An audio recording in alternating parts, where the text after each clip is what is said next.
Bienvenidos todos, somos el grupo 2 del curso Procesos Psicológicos Básicos y el día de hoy hablaremos sobre diferentes procesos psicológicos.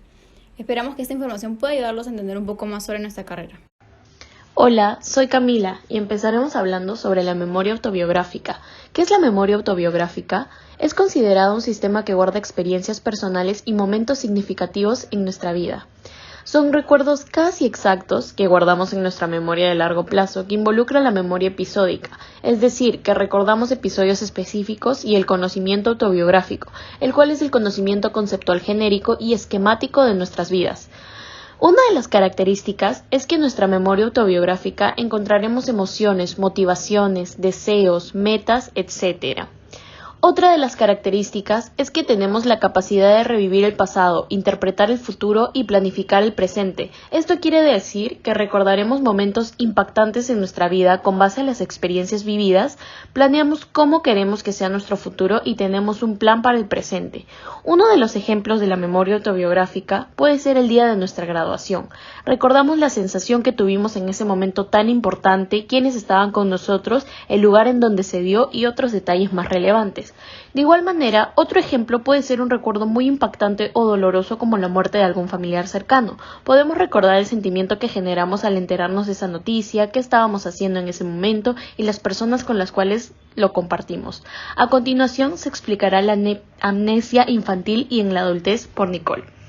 Hola, soy Nicole y hoy hablaré sobre la amnesia infantil y en la adultez. Primero, la amnesia infantil es la incapacidad para recordar experiencias y situaciones que ocurrieron en nuestra primera etapa de la infancia. Esta amnesia afecta por lo general a los recuerdos que ocurrieron antes de los 3 años. Cuando nos preguntan por nuestros primeros recuerdos, la mayoría suele indicar algún momento que experimentaron a partir de los 3 años. Esto no quiere decir que antes de los 3 años no tengamos memoria, sino que dichos recuerdos se olvidan cuando uno es bebé. Una de las características es que si bien no siempre recordamos todo sobre nuestra primera infancia, lo poco que uno recuerda muchas veces refleja los primeros rasgos de nuestra personalidad. Otra característica muy común es que los pocos eventos que uno recuerda generalmente no pueden distinguir entre imágenes, recuerdos falsos o entre la memoria personal del evento y el simple conocimiento de este. Ahora pasaremos a la amnesia en la adultez. La amnesia en la adultez por lo general se le llama amnesia total transitoria y es más probable que aparezca a partir de los 50 años. La amnesia provoca que uno por momentos tenga una repentina pérdida de memoria, la cual hace que uno no pueda recordar en dónde está ni qué cosa está pasando en ese instante. Sin embargo, solo durará unas horas en las cuales esté desorientado, ya que poco a poco se van recordando cosas. Una característica puede ser que mientras está ocurriendo el episodio, uno sí puede recordar quién eres y reconocer a las personas que uno conoce. Otra característica es que esta no lleva un tratamiento. Muchas gracias. Ahora Ana Lucía se encargará de explicarnos sobre el lenguaje y el pensamiento. Hola chicos, soy Ana Lucía.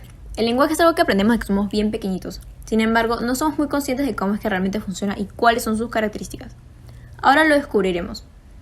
El lenguaje es un sistema flexible de símbolos que nos permite comunicar nuestros pensamientos y sentimientos a otras personas. Esta se desarrolla en los primeros años de vida. Nos permite situarnos en el pasado, presente y futuro, es decir, no es estático y está siempre en desplazamiento. También se encuentra en constante cambio, pues se va adaptando a las diferentes situaciones que atraviesa.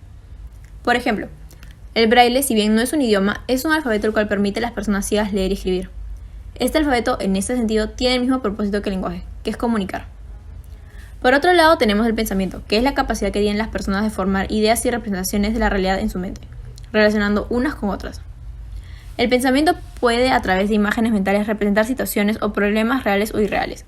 Además, tiene la capacidad de darle conceptos a cosas o situaciones para poder organizarlas según nuestra experiencia o por factores comunes. Un ejemplo es cuando nuestros padres nos contaban historias en las noches para dormirnos, y nosotros nos imaginamos en nuestra mente la historia que ellos nos contaban.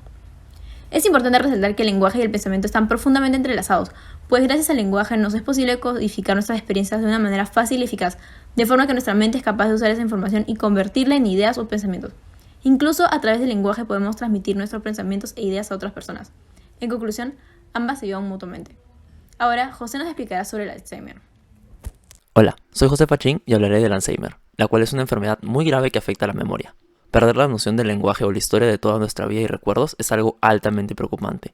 Hasta la fecha, el Alzheimer no tiene cura y la sufren muchísimas personas en el mundo, aproximadamente unos 46 millones de personas. Esta enfermedad mental es progresiva y se da por una degeneración de las células nerviosas del cerebro y una disminución de la masa cerebral. Esta afecta a los procesos que permiten que las neuronas se comuniquen de manera apropiada. Los recuerdos y memorias sufren el poder llegar hacia su destino y ser interpretadas en el cerebro.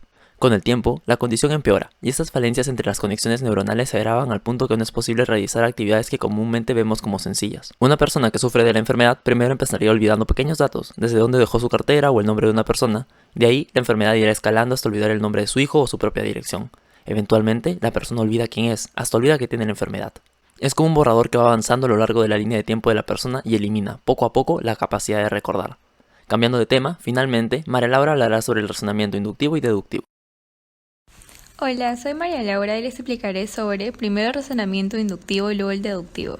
El razonamiento inductivo es un tipo de pensamiento que nos permite a partir de una información específica llegar a una conclusión general.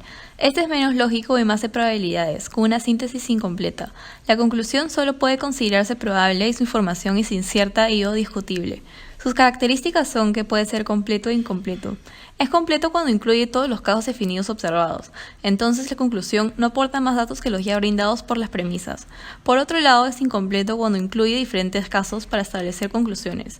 Entonces, la conclusión va más allá de la información de las premisas, lo cual da mayores probabilidades. Este razonamiento se utiliza tanto en la vida cotidiana como en la ciencia, sin embargo se utiliza menos en este último rubro. Un ejemplo de razonamiento inductivo sería que alguien le preste dinero a su amigo Juan, por su amistad, y este nunca se lo devuelve. Entonces concluye que si le presta dinero a cualquier amigo, esto no le garantiza que se lo van a devolver, y lo más probable es que no lo hagan. Por otro lado, el razonamiento deductivo es una facultad de proceso cognitivo donde una hipótesis general conduce a una conclusión específica sistemáticamente. Esto permite inferir una conclusión a partir de una variedad de hipótesis con un concepto de validez. Entonces, el razonamiento deductivo tiene que ver con realizar proposiciones lógicas. Una de las características del razonamiento deductivo es que las premisas son casi siempre ciertas. Entonces, al ser premisas verdaderas, las conclusiones también lo serán. De lo contrario, si son premisas falsas, la conclusión también lo será. Por ello, se utiliza principalmente como método científico para observar y comprobar diferentes hipótesis y teorías. Un ejemplo de razonamiento deductivo sería mencionar que todos los arácnidos son animales que tienen 8 patas. Luego, sabiendo que la araña es un animal que tiene 8 patas, en conclusión, las arañas son arácnidos. Bueno, muchas gracias. Esto es todo por el día de hoy. Nos vemos en un próximo podcast. Esperemos que les haya gustado y no se olviden de compartir.